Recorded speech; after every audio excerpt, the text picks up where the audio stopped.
जय हिंद। आज हम बात करेंगे खिलजी वंश के दूसरे शासक अलाउद्दीन खिलजी के बारे में। इसके शासनकाल की प्रमुख विशेषताएं, इसने अपने शासनकाल में कौन कौन से सैन्य अभियान, इसकी प्रमुख योजनाएं, इसके प्रमुख युद्ध आदि, इसके बारे में हम चर्चा करेंगे।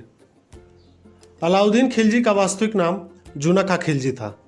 16वीं और 17वीं शताब्दी के इतिहासकार हाजी उद दबीर के अनुसार अलाउद्दीन खिलजी का जन्म 1266 ईस्वी को जाबुल प्रांत अफगानिस्तान में हुआ था। इसके पिता का नाम शिहाबुद्दीन खिलजी था।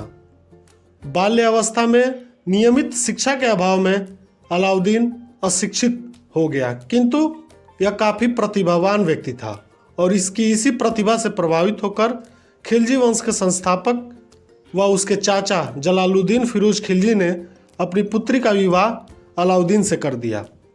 अलाउद्दीन खिलजी एक साम्राज्यवादी शासक था। इसने अपने साम्राज्य का विस्तार उत्तर से लेके दक्षिण भारत के मदुरै तक किया था। इतिहासकारों के अनुसार अगले 300 वर्षों तक इतना बड़ा साम्राज्य किसी भी शासक ने नहीं खड़ा किया था। इसी महत्वाकांक्षा के कारण इतिहास में इसको सिकंदर ए सानी की उपाधि प्रदान की गई। सन 1294 को अलाउद्दीन खिलजी ने देवगिरी पर आक्रमण किया और सुल्तान जलालुद्दीन से छिपाकर अपार धन प्राप्त कर लिया। इसी वजह से अलाउद्दीन की सुल्तान बनने की इच्छा प्रबल होने लगी। अंततः 19 जुलाई 1296 को धोखे से इसने अपने ससुर व सुल्तान जलालुद्दीन की हत्या कर 21 अक्टूबर 1296 को स्वयं कड़ा मानिकपुर में सुल्तान घोषित कर लिया। इसने अपना राज्याभिषेक दिल्ली के लाल महल में करवाया। अब हम इसके उत्तर भारत में हुए प्रमुख सैन्य अभियानों के बारे में बात करेंगे। अलाउद्दीन खिलजी ने 1298 में गुजरात को जीता। तत्पश्चात 1299 को जैसलमेर पर जीत हासिल की। इसने 1303 ईस्वी में चित्तौड़ के किलों पर फतह प्राप्त की और इसी युद्ध के बाद रानी पद्मावती ने जौहर किया और राजा रतन सिंह युद्ध में शहीद हो गए।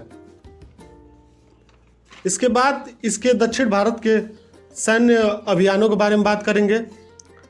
दक्षिण भारत के सैन्य अभियान को सफल बनाने के लिए इसके प्रमुख सेनापति मलिक काफूर का प्रमुख योगदान था। मलिक काफूर को गुजरात के विजय अभियान के वक्त 1000 दिनार में सुल्तान ने खरीदा था, इसलिए इसे 1000 दिनारी भी कहा जाता है।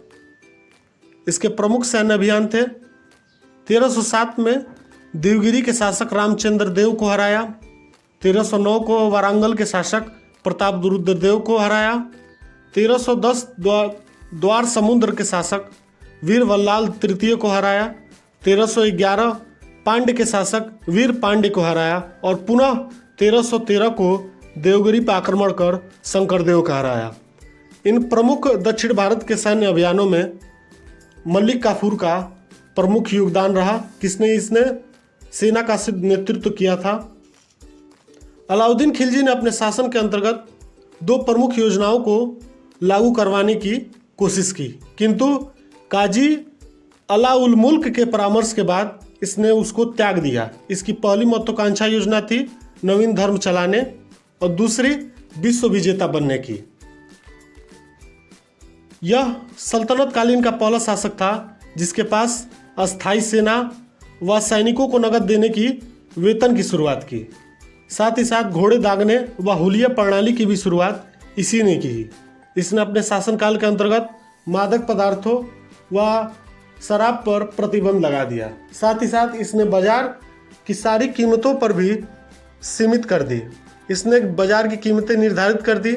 अगर कोई भी व्यापारी इन नियमों को तोड़ता था तो उसके अंग से उतना ही मांस काट लिया जाता था अगर कोई व्यापारी कम तौलता था तो। इसके दरबार में अमीर खुसरो और हसन दलवी जैसे प्रसिद्ध कवि थे। इसकी मृत्यु 4 जनवरी 1316 को हो गई।